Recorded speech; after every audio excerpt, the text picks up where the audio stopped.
안녕하세요. 네, 귀한 안식일 함께 하신 여러분들 진심으로 환영합니다. 또 축복하기 원합니다. 오늘 어린이 설교의 내용도 이런 좀 고난과 또 어려움 가운데서도 이렇게 나눔의 삶을 또 그런 따뜻한 마음을 또 간직했던 그런 이야기를 이렇게 듣게 되는데, 우리가 살아가면서 이렇게 평안한 때만은 아닌 것 같아요, 인간적으로. 그런데 하나님께서 주시는 이렇게 상황을 초월하는 그런 평안은 신앙인으로 간직해야 되겠죠, 그죠? 네, 그리고 그것을 추구하는 삶이 어떤 면에서는 이 먹구름 너머에 여전히 빛나고 있는 태양이 있고, 하나님께서 은혜의 보좌로 나아오도록 초청하여 주시는 그 하늘 아버지를 우리가 믿고 또 바라보며 살아가는 신앙인의 삶이 아닐까 생각을 합니다. 오늘은 고난 너머에 역사하시는 주님이라고 하는 제목을 가지고 이 마태복음 14장의 이 말씀을 함께 나누려고 합니다. 신앙하는데도 불구하고 이렇게 참 여러 인생으로서 겪을 수밖에 없는 고난들이 있죠.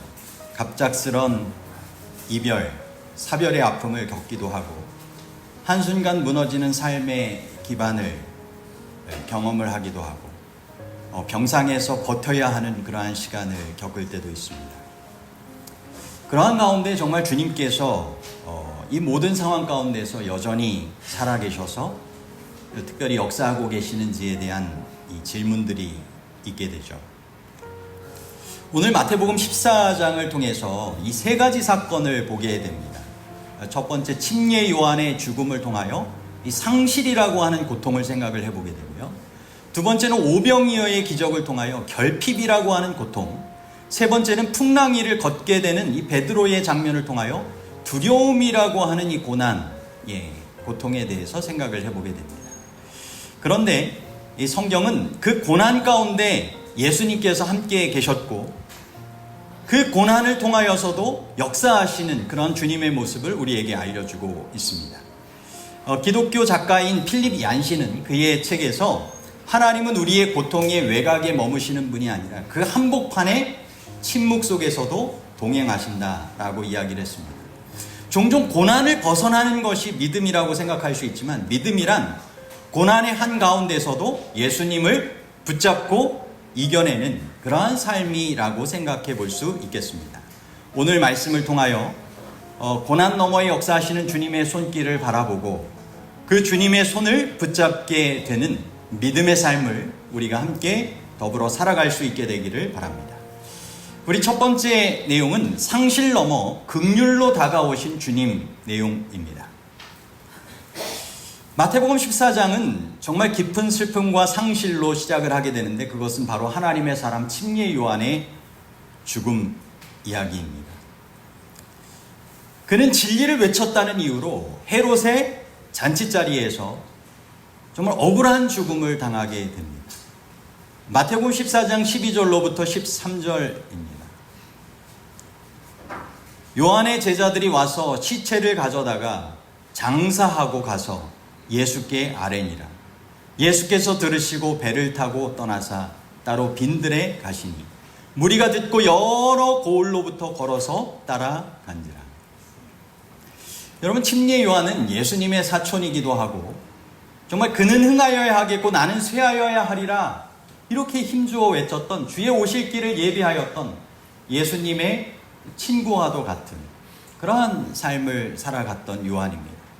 그런데 그의 죄가 아니라 정말 주님의 뜻 가운데 살아가다가 진리를 전했다는 그 이유로 목숨을 잃게 된 것입니다. 그런데 그곳에 주님께서는 특별한 그러한 위로를 따로 표현하시진 않으셨지만, 묵묵히 간직하신 채 그가 보이신 행동을 통하여 우리는 주님께서 베풀어 주시는 그러한 긍휼의 마음을 생각을 해보게 됩니다. 마태복음 14장 14절에 예수께서 나오사 큰 무리를 보시고 불쌍히 여기사 그 중에 있는 병든 자를 고쳐주시니라 라고 하는 말씀이 있습니다. 여러분, 주님께서는 제자 침례 요한에 대한 그러한 이 모습을 통하여서 마음 가운데 고통과 슬픔을 느끼셨을 것입니다. 하지만 여전히 또 다른 나오게 되는 무리를 보시며 그들을 불쌍히 여기시면서 그 어려운 상실의 순간을 자신도 침례 요한의 제자들도 이겨낼 수 있도록 하시는 모습을 보게 됩니다. 여기 불쌍히 여기사라고 하는 이 단어는 헬라어의 뜻에서 내장 혹은 심장 등의 인간의 내부로부터 그 아픔을 느끼는 것, 그래서 창자가 뒤틀릴 정도의 애끓는 긍휼의 감정을 불쌍히 여기사라고 표현되고 있는 것입니다. 예수님의 이 긍휼의 마음이 가장 강력하게 나타나는 곳이 어디일까요? 바로 십자가입니다. 십자가에서 예수님께서는 정말 그 마음에 긍휼의 마음으로 느끼게 되는 그런 고통을 통하여서 돌아가시게 된 것이죠. 불쌍히 여기셨던, 그들의 죄를 용서하시고 구원을 베푸시기를 원하셨던 한없는 주의 긍휼의 마음을 생각을 해볼 수 있습니다. 그런데 이러한 긍휼의 마음이 언제도 나타났다고요? 병자들을 보시고 고치실 때 그랬다는 것입니다. 믿음을 보고 행하신 적도 있지만 그들을 불쌍히 여기실 때 이와 같은 놀라운 이적으로 연결되었던 것을 보게 되는 것입니다. 여러분, 예수님께서 이런 병자를 정말 긍휼히 여기셔서 창자가 뒤틀릴 정도의 애끓는 그러한 마음, 그런 상태. 여러분, 그런 상태가 되면 가만히 있을 수 있습니까? 없겠죠? 예. 그런 마음이 있었기 때문에 무리를 고치시게 되었고, 그런 마음은 누구에게도 간직하셨을까요? 침례 요한에 대해서도 그런 마음으로 받아들이셨을 것입니다. 그죠? 그리고 예수님의 제자로 이제 따르게 되었던 침례 요한의 제자들도 마찬가지로 그들도 상실의 고통을 겪을 때 그들을 불쌍히 여기며 그들도 이제 주님 안에서 위로받고 주님께서 원하시는 이런 구원의 삶, 구원을 나누는 삶을 더불어 살아갈 수 있도록 그들을 또한 부르셔서 인도하셨던 것입니다. 여러분, 오늘날에도 주님께서는 이런 상실의 고통을 가지고 살아가는 이들의 삶에 상실 넘어 긍휼을 베푸시기를 원하신다라고 하는 사실을 여러분 기억하시게 되길 바랍니다. 그분은 언제나 우리를 동정하지 못하실 분이 아닙니다. 우리가 느낄 수 있는 인간적인 모든 고통과 슬픔 주님께서 아시는 것입니다. 하늘 아버지에 대해서 어떤 분은 묘사하면서 나는 자녀를 잃어본 고통이 무엇인지를 아시는 하나님을 믿는다. 아버지를 잃어본 슬픔을 경험을 하니까, 장례를 그렇게 치러보니까 부친상을 겪어본 사람, 모친상을 겪어보게 된 이런 상가에 가서 위로하고 조문할 때 이 마음가짐이나 이런 이 정서가 다르더라고요. 여러분, 겪어본 사람이 정말 알 수 있게 되는 그런 부분이 있지 않습니까? 그런데 이 주님께서 안고 계시는 그런 마음, 그것은 우리의 모든 것들을 다 아시고 어루만져 주실 수 있는 긍휼의 주님이라고 하는 사실을 여러분 기억하시게 되길 바랍니다. 그래서 상실로 끝나는 것이 아니라 상실 너머에 긍휼로 다가오시는 주님을 통하여 우리는 또다시 위로받고 참된 소망 가운데 살아갈 수 있게 되는 것입니다. 이 땅에서의 상실로 끝나는 것이 아니라 주님께서 원하시는 죽음 이후의 부활과 재회의 삶이 우리에게 있는 것 아니겠습니까? 이 땅에서의 삶 너머에 영원한 삶이 우리에게 약속되어 있는 것 아니겠습니까? 그러므로 우리는 상실 넘어 긍휼로 다가오시는 주님을 통하여 우리의 육신적인 영적인 모든 문제들이 해결될 수 있다는 사실을 우리는 믿고 온전히 내어 맡길 수 있는 것입니다. 2020년 코로나 팬데믹 가운데 서로의 눈물을 닦아주었던 사람들이 있습니다. 가족과 친구를 잃는 상실의 고통 속에서도 또다시 고통받고 슬픔을 겪고 있는 이들을 위하여 그들이 할 수 있는 역할을 통하여 서로의 눈물을 닦아주었던 이들이 있습니다. 여러분, 예수님께서 왜 이 땅에 오셔서 십자가에 달려 돌아가셨을까요? 어떤 분은 찬양을 통하여 그런 이야기를 했어요. 물가로 나오라라고 하는 그 영문 찬양에 보면 우리의 눈물을 닦아주시기 위해서 그분께서 이 땅에 오셔서 그 모든 슬픔과 고통을 겪으셨다라고 하는 것입니다. 여러분, 주님께서 우리의 눈물을 닦아주시고 우리의 슬픔과 고통을 위로해 주시고 소망을 주시는 그런 삶은 우리가 또 다른 눈물을 닦아줘야 하는 이들, 또 다른 위로가 필요한 이들, 소망이 필요한 이들에게 나아가 눈물을 닦아주고 소망과 위로를 나누라고 하는 것 아니겠습니까? 그래서 그런 주님을 믿고 간직했던 사람들이 그렇게 했던 행동들이 있다라고 하는 것이죠. 특별히 죽음의 공포가 가득한 병동에서 감염의 위험을 무릅쓰고 하루에 15시간이 넘는 근무를 감당하며 환자를 돌봤던 이 미국 뉴욕의 병원에서 있었던 이 서던 어드벤티스트 유니버시티의 같은 출신 간호학과 동문들의 이야기가 실렸었습니다. 그런데 그들은 그 고통 가운데서 정말 어려움을 겪게 되는 이들을 한 가족처럼 그렇게 돌봤던 것이죠. 그들에게는 하나님의 전달할 수 있는 위로와 소망이 있었던 것이고 하나님께서 원하시는 긍휼의 마음이 그들에게 있었던 것입니다. 그리고 그 순간 고난을 피하지 않고 주님의 긍휼을 실천했을 때 그들이 고백하기를 그 순간 저는 하나님이 거기 함께 계심을 느꼈습니다. 함께 눈물을 닦아주었던 이도 눈물을 흘렸던 이들도 함께 주님의 임재를 그곳에서 경험하게 되었던 것입니다. 어떤 분은 이런 이야기를 했습니다. 고통을 마시는 자는 절망에 빠지고 고통을 기도로 바꾼 자는 은혜를 마시게 된다. 여러분, 고통 가운데 우리가 절망을 통하여 살아가는 것이 주님의 뜻이 아닙니다. 고통 가운데 그것을 통하여 긍휼로 다가오시는 주님을 찾고 기도하며 나아갈 때 주님께서 베풀어 주시는 그러한 긍휼을 통한 은혜와 또 새로운 회복을 경험할 수 있다라고 하는 사실을 기억하시게 되기를 간절히 바랍니다. 고난이 있지만 주님은 여전히 역사하십니다. 상실의 순간에 주님은 창자가 정말 끓어오르는 끊어지는 것과 같은 긍휼의 마음으로 우리와 함께 하시며 우리를 위한 참된 위로와 회복을 허락하여 주시기를 원하신다라고 하는 사실을 꼭 기억하시게 되기를 간절히 바랍니다. 두 번째는 결핍 넘어 풍성함을 베푸시는 주님 이야기입니다. 사람들이 예수님을 따라서 빈들로 모였습니다. 장정만 5,000명 얘기하니까 여자분들과 어린이 다 합치면 15,000명에서 2만 명 정도 이렇게 추산하기도 합니다. 그런데 해가지고 사람들은 먹을 것을 갖고 있지 않은 사람들이 다들 대부분이었습니다. 마태복음 14장 15절입니다. 저녁이 되매 제자들이 나와 이르되 이곳은 빈들이요 때도 이미 저물었으니 무리를 보내어 마을로 들어가 먹을 것을 사 먹게 하소서. 현실적인 판단을 했죠. 그때 예수님께서 이와 같이 응답하시죠. 예수께서 이르시되 갈 것 없다. 너희가 먹을 것을 주라. 제자들이 다시 한번 이야기합니다. 17절로부터 18절입니다. 여기 우리에게 있는 것은 떡 5개와 물고기 2마리 뿐이니이다. 그것을 내게로 가져오라. 여러분, 신앙이라고 하는 것은 있는 것만을 보고 행하는 것이 아닙니다.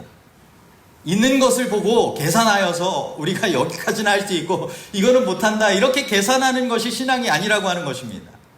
여러분, 신앙은 아직 이루어지지 않았지만 그분이 역사하실 때 하실 수 있는 일을 믿고 그분 앞에 우리가 드릴 수 있는 것을 드리고 그 역사에 함께 동참하는 것입니다. 여러분, 시대의 소망의 369쪽에서 370쪽에 보면 우리가 현실적으로 이렇게 적용해 볼 수 있는 이 약속의 말씀 또 신앙적인 원리들이 이 오병이어의 기적 가운데 이렇게 나타나 있습니다. 예수님의 명령은 일종의 약속이다.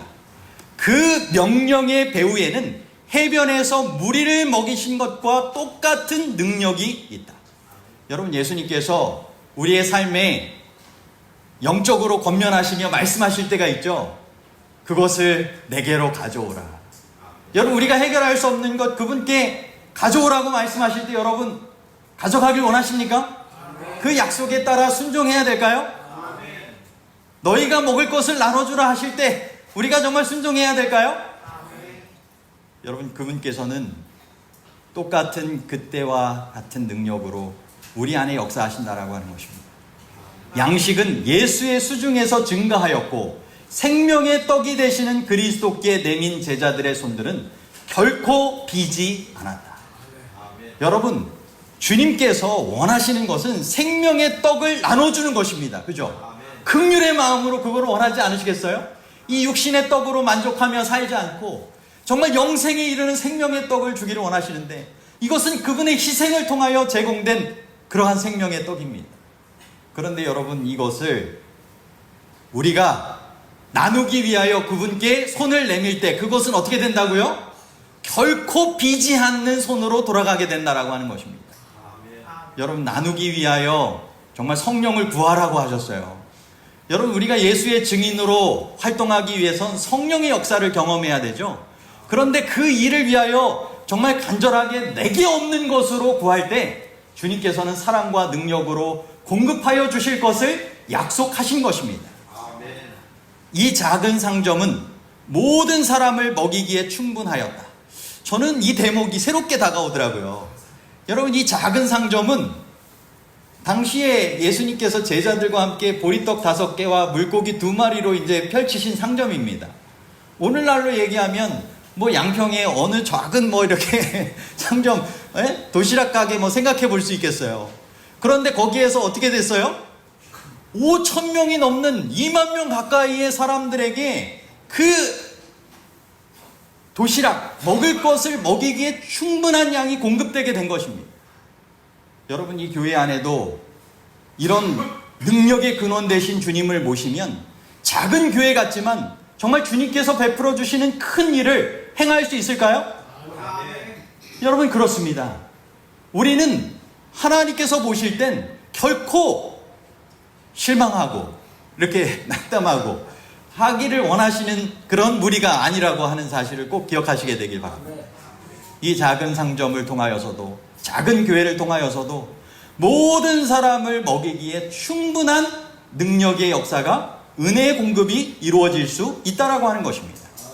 계속 남에게 나눠줄 때 우리는 계속해서 받는다. 나눠줄수록 우리는 더 많이 받을 것이다. 공급받고 살아가게 되는 원리가 무엇입니까? 어떻게 받는다고요? 계속 받을 수 있는 비결이? 나눠줄 때. 여러분, 내가 있는 것으로 그냥 나 혼자 쓰고 말아야지 하면 계속 받지 않는다고 말씀을 하시고, 도리어 남에게 줄 때 계속해서 받을 수 있다라고 하는 것입니다. 나누어 줄수록 더 많이 받는다라고 하는 것입니다. 여러분, 이것을 꼭 믿고 이렇게 실행하여서 경험하시게 되기를 바랍니다. 정말 목회자로서도 신기한 것은 이게 긍휼의 마음을 가지고 이렇게 양들을 돌보며 이렇게 나눌 때 주님께서는 또 이렇게 공급하여 주시는 것들을 이렇게 신기하게 경험을 해요. 이게 정말 여러분들도 이렇게 신앙적으로 경험하시게 되는 그런 내용이라고 생각이 됩니다. 추가로 저는 이 내용을 여기는 기록하지 않았지만 언급하게 되길 원하는데, 그리스도의 나라를 건설하는 일은 겉으로 보기에는 진척이 느리고 또 불가능한 것처럼 보일지라도 앞으로 나아갈 것이다. 그 사업은 하나님의 사업이므로 하나님께서 재정을 공급하시고 조력자들, 곧 참되고 열심 있는 제자들을 보내실 것이다. 아멘. 여러분, 하나님의 나라를 건설하는 하나님의 사업에 함께 동참하시는 여러분, 주님의 약속을 믿으시게 되기를 바랍니다. 진척이 느리고 불가능한 것처럼 보일지라도 앞으로 나아가게 되는 삶을 약속하고 계시는 것입니다. 조력자들, 참되고 열심 있는 제자들을 주님께서 분명히 세워줄 것이고 보내주실 것이고, 필요한 재정과 영혼들을 통하여 주의 사업이 주의 재림 전에 온전히 마쳐지게 주님은 역사하실 것입니다. 여러분, 그 일에 쓰임 받으시게 되기를 바랍니다. 결핍 너머의 풍성함을 베푸시는 주님을 믿고 내어 맡기시게 되기를 간절히 바랍니다. 제가 이 말씀을 준비하다가 정말 신기한 예화를 실제적인 삶 속에서 이렇게 보게 되었는데, 이 어드벤티스트 리뷰지에 나와 있는 내용입니다. 2023년도 자료인데 잠비아의 한 농부 이야기입니다. 또 다른 농부도 이와 같이 고백한 내용이 있는데요. 이 히마가이 문디라고 하는 이 농부가 이렇게 소를 기르고 하는 그러한 일들, 그런 사람들도 이게 농부라고 표현을 하기도 하더라고요, 여기에서는. 그런데 이 사람이 재림교인은 아니지만 하나님께 충실히 드리는 삶에 축복이 따른다는 것을 내 눈으로 보았습니다 하면서 그가 무엇을 드리기 시작했을까요? 11조를 드리게 된 것입니다. 그래서 소 몇 마리를 하나님의 것으로 구별하여 드렸고, 그 결과로 예상치 못한 방식으로 가축들이 번식하게 되고 가축의 질병이나 도난 피해도 눈에 띄게 줄었다라고 하는 것을 간증을 하게 되었습니다. 같은 지역의 또 다른 농부 야코버스 넬이라고 하는 사람도 그 가족들을 통하여 함께 비슷한 간증을 하게 되었는데요. 주님께 드린 그 가축보다 더 많은 소들이 태어났습니다. 어떤 소들은 쌍둥이를 낳기 시작했고 죽는 가축 수가 눈에 띄게 줄어들었습니다. 정말 이 잠비아라고 하는 이 아프리카 열악한 그 지역에서 소들을 키우고 자신들의 생업을 유지하는 가운데 무엇을 본 것입니까? 재림교인들의 삶을 통하여 하나님께서 분명히 주님께 가지고 나오며 내어 맡기는 이들을 약속하시는 대로 풍성하게 채워주시고 인도하신다는 사실을 그들이 믿게 된 것입니다. 그래서 비재림교인이지만 그들이 11조를 하나님의 약속을 믿고 드리기를 하면서 실제적인 축복을 경험하게 되었다는 이야기예요. 여러분, 우리가 가진 것을 계산하는 것이 아니라 그분이 어떤 분이신지, 그리고 그분 안에서 이루어질 놀라운 일들을 기대하며 그것을 내게로 가져오라 말씀하시는 주의 부르심에 순종하여 내어 맡기시게 되기를 간절히 바랍니다. 우리의 작은 물질도, 작은 시간도, 작은 재능도 주님 앞에 드려질 때 결핍 너머에서 역사하시는 주님의 손길을 통하여 풍성한 삶을 온전히 누리며 나누는 삶으로 인도하여 주신다는 사실을 꼭 기억하시게 되기를 바랍니다. 세 번째는 두려움 넘어 구원의 손을 내미신 주님입니다. 여러분, 이 장면은 가장 설교도 많이 했고 아시게 되는 그런 내용이라고 생각이 됩니다. 마태복음 14장 23절로부터 24절이죠. 오병이어의 기적이 끝난 다음에 예수님께서는 제자들을 배에 태워서 보내시고 자신은 기도하러 산으로 올라가셨습니다. 무리를 보내신 이후에 기도하러 따로 산에 올라가십니다. 저물매 거기 혼자 계시더니 배가 이미 육지에서 수흘이나 떠나서 바람이 거스름으로 물결로 말미암아 고난을 당하더라. 제자들이 열심히 풍랑 가운데 노를 젓고 있었지만 스스로 해결할 수가 없었습니다. 그때 밤 사경으로 묘사되는 인간적으로 그 문제를 해결할 수 없는 고난의 그 순간, 한 치 앞도 보이지 않는 이 바다 위에 필사적으로 싸우며 불안과 두려움에 떨고 있는 제자들에게 주님께서 나타나십니다. 마태복음 14장 25절, 27절, 31절입니다. 밤 사경에 예수께서 바다 위로 걸어서 제자들에게 오시니 안심하라 나니 두려워하지 말라. 그리고 제자 중에 베드로가 예수님께 나아가 무리를 걷게 됐다가 빠지게 되었지만 주님께서 어떻게 하셨어요?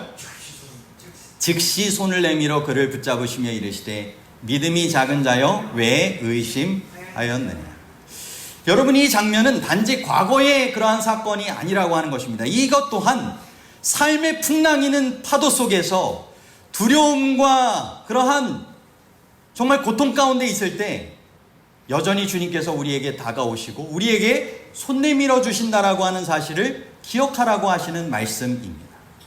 여러분, 지난 주중에 이런 실제적인 뉴스가 났어요. 정말 신기한 뉴스였는데 2025년도 6월 30일 미국의 이제 디즈니 크루즈 위에서 발생한 충격적인 사고입니다.